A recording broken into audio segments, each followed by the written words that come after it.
రెండు తెలుగు రాష్ట్ర ప్రజలకు హృదయపూర్వక నమస్కారాలు తెలియజేస్తూ ముందుగా అందరికీ రాధాష్టమి శుభాకాంక్షలు తెలియజేస్తూ ఆ అమ్మవారి ఆశీస్సులు అందరికీ ఉండాలని మనస్ఫూర్తిగా కోరుకుంటూ గత 4-5 రోజుల నుండి ముఖ్యంగా ఆంధ్రప్రదేశ్లో జరుగుతున్న ఒక నీచమైన ప్రచారం గురించి మాట్లాడడానికి ఈరోజు మీ ముందుకు రావడం జరిగింది. మీ అందరికీ తెలుసు, సుమారు వారం రోజుల క్రితము గుంటూరు జిల్లా తక్కెళ్ళపాడు అనే ప్రాంతంలో కొంతమంది అధికార పార్టీ తెలుగుదేశం పార్టీకి సంబంధించిన నాయకులు కీర్తిశేషులు ఎన్టీ రామారావు గారి విగ్రహాన్ని ఆ దేవదేవుడు శ్రీకృష్ణుడి రూపంలో ప్రతిష్ఠించడానికి ప్రయత్నం చేస్తే నేను నేరుగా వెళ్ళి నిర్వాహకులకు నచ్చజెప్పే ప్రయత్నం చేసినప్పటికీ కూడా వాళ్ళు వినే పరిస్థితుల్లో లేరు. ఆ తర్వాత 2 తెలుగు రాష్ట్రాలతో పాటు మిగిలిన అన్ని ప్రాంతాల నుండి ఈ కార్యక్రమాన్ని వ్యతిరేకించడము, యాదవ సంఘాలు కావచ్చు, హిందూ సంస్థలు కావచ్చు, యావత్ కోట్లాది మంది శ్రీకృష్ణ భగవానుడి భక్తులందరూ కూడా ఒక మనిషిని దేవుడి రూపంలో ప్రతిష్ఠించడం తప్పు,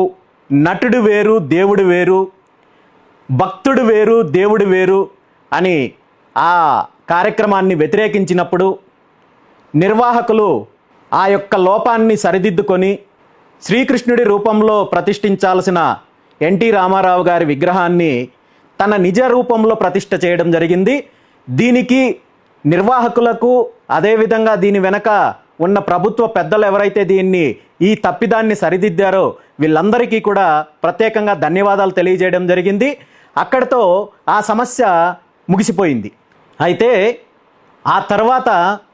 కొంతమంది అధికార పార్టీ తెలుగుదేశం పార్టీకి సంబంధించిన కొంతమంది ఉన్మాదులు, అదేవిధంగా తెలుగుదేశం పార్టీకి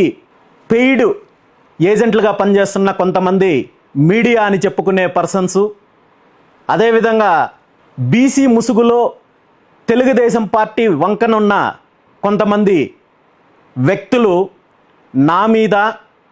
బీసీవై పార్టీ మీద, కృష్ణుడి మీద కూడా